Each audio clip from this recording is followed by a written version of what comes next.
name of this book is Mike Mulligan and his steam shovel. And there, his big steam shovel.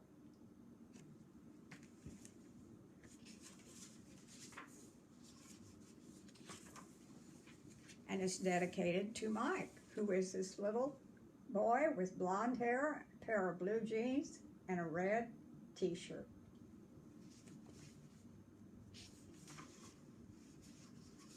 Mike Mulligan had a steam shovel, a beautiful red steam shovel. Her name was Mary Ann. Mike Mulligan was very proud of Mary Ann. He always said that she could dig as much in a day as 100 men could dig in a week. But he had never been quite sure that this was true. That's a lot to dig as many as 100 men can in 1 week, isn't it?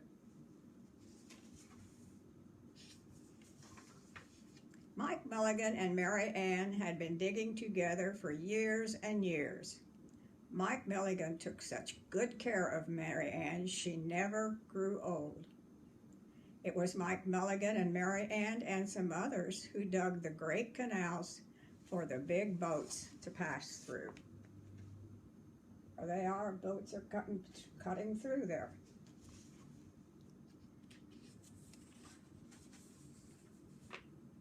It was Mike Mulligan and Mary Ann and some others who cut through the high mountains so the trains could go through. Look at the trains going through there.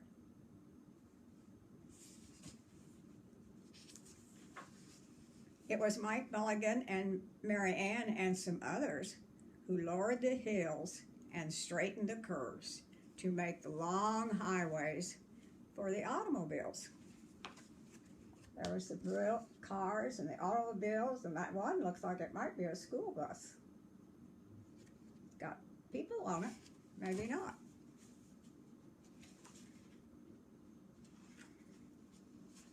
It was Mike Mulligan and Mary Ann and some others who smoothed out the ground to fill in the holes to make the landing fields for the airplanes.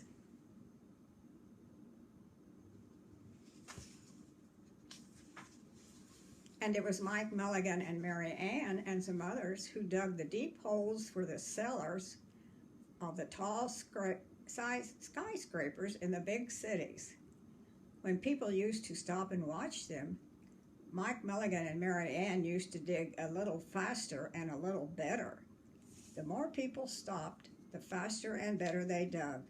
Some days they would keep as many as 37 trucks busy, taking away the dirt they had dug. That's a lot of trucks, isn't it? Full of dirt. Then along came the new gasoline shovels, and the new electric shovels, and the new diesel motor shovels, and it took all of the jobs away from the steam shovels. Mike Mulligan and Mary Ann were very sad. They took their job away. There the little sign says, "No steam shovels wanted." Oh, that's awful.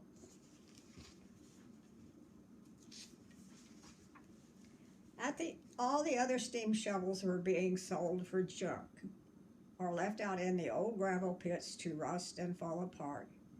Mike loved Mary Ann. He couldn't do that to her.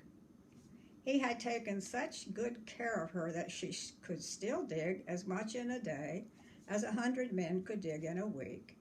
At least he thought she could, but he wasn't quite sure. Everywhere they went, the new gas shovels and the new electric shovels and the new diesel motor shovels had all the jobs. No one wanted Mike Mulligan and Mary Ann anymore. Then one day Mike read in a newspaper that the town of Popperville was going to build a new town hall.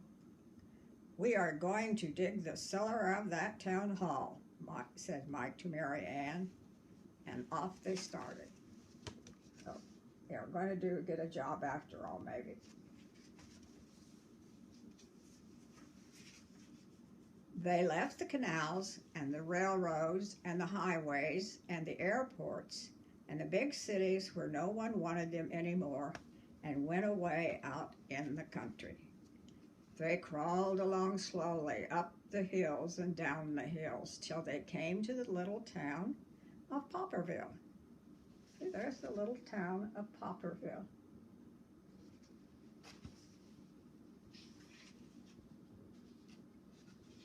Well, I'm having trouble. When they got there, they found the selectmen, who were just deciding who could dig the cellar for the new town hall. Mike Mulligan spoke to Henry B. Swap, one of the selectmen. "I heard," he said, "that you are going to build a new town hall. Mary and Ann and I will dig the cellar for you in just one day."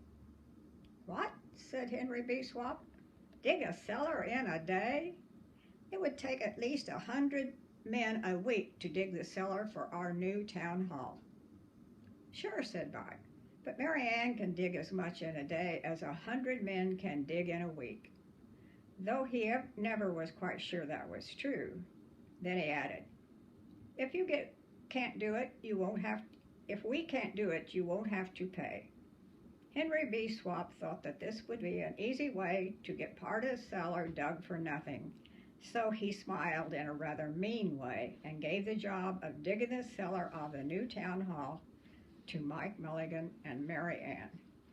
There's all of the town people looking at the steam shovel and wondering if it could do the job.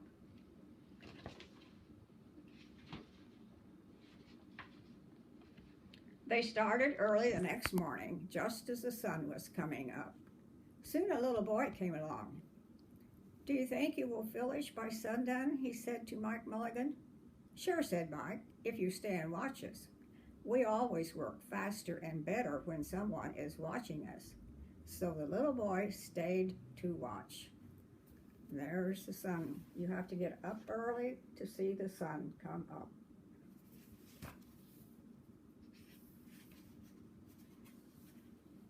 Then Mrs. McGillicuddy, Henry B. Swap, and the town constable came over to see what was happening, and they stayed to watch. Mike Mulligan and Mary Ann dug it a little faster and a little better.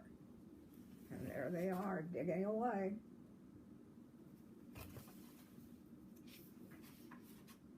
This gave the little boy a good idea. He ran off and told the postman with the morning mail, the telegraph boy on his bicycle, the milkman with his cart and horse, the doctor on his way home, and the farmer and his family coming into town for the day. And they all stopped and stayed to watch. That made Mike Mulligan and Mary Ann dig a little faster and a little better.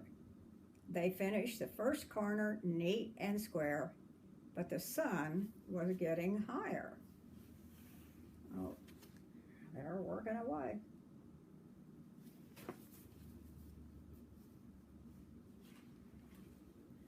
Clang, clang, clang. The fire department arrived. They had seen the smoke and thought there was a fire. Then the little boy said, "Why don't you stay and watch?" So the fire department of Popperville stayed to watch Mike Mulligan and Mary Ann. When they heard the fire engine, the children in the school across the street couldn't keep their eyes on their lessons. The teacher called a long recess and the whole school came out to watch. This made Mike Mulligan and Mary Ann still dig faster and better. They finished the second quarter neat and square, but the sun was right on top of the day. Oh, see, there's the milkman down there in the corner. And who else is down there? Oh, just the people in the town. Kids in school up here. The kids all came out of school. And I can't get that straight.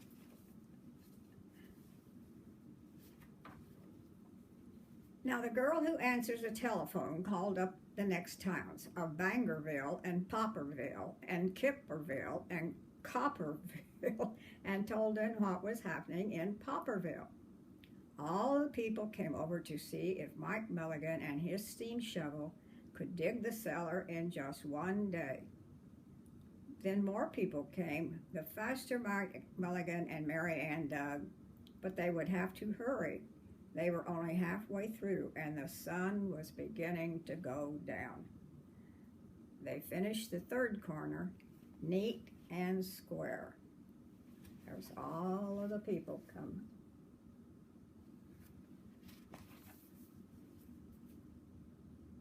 Well, never had Mike Mulligan and Mary Ann had so many people to watch them. Never had they dug so fast and so well. And never had the sun seemed to go down so fast. "Hurry, Mike Mulligan, hurry, hurry," shouted the little boy. "There's not much more time." Dirt was flying everywhere, and the smoke and the steam were so thick that the people could hardly see anything. But listen. Bing, bang, crash, slam, louder and louder and faster and faster.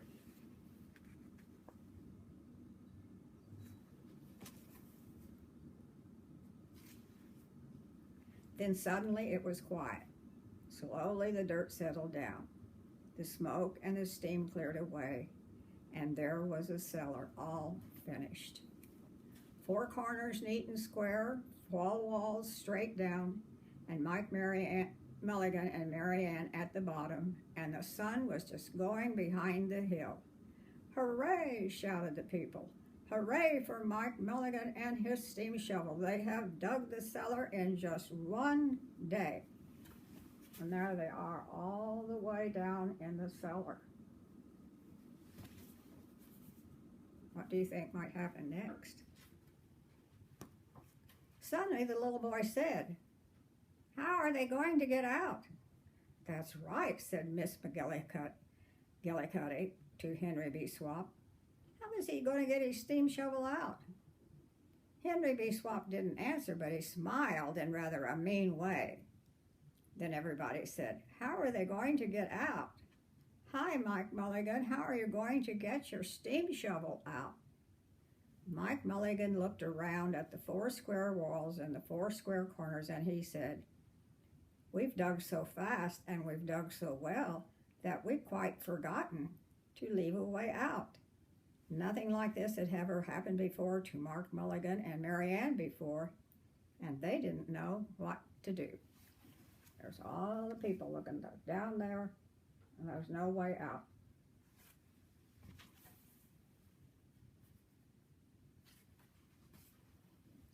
Nothing like this had ever happened before in Popperville. Everyone started talking at once, and everybody had a different idea.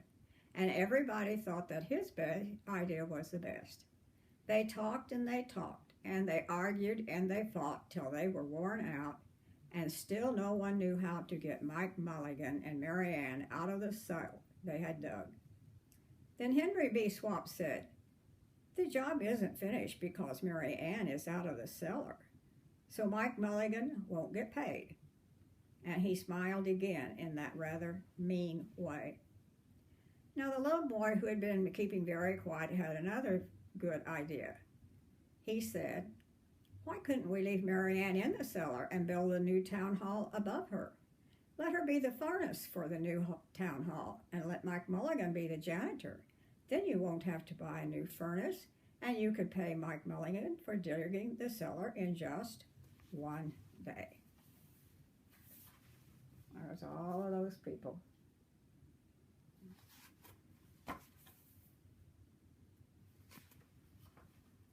"Why not?" said Henry B. Swap, and smiled in a way that was not quite so mean. "Why not?" said Mrs. McGillicuddy. "Why not?" said the town constable. "Why not?" said all the people. So they found a ladder and climbed down into the cellar to ask Mike Mulligan and Mary Ann. "Why not?" said Mike Mulligan. So it was decided, and everybody was happy. There's even a dog there watching them.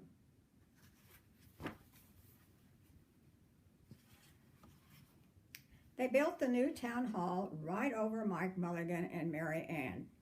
It was finished before winter. Every day the little boy goes over to see Mike Mulligan and Mary Ann, and Mrs. McGillicuddy takes him nice hot pies. As for Henry B. Swap, he spends most of his time in the cellar of the new hall listening to the stories that Mike Mulligan has to tell, and smiling in a way that isn't mean at all.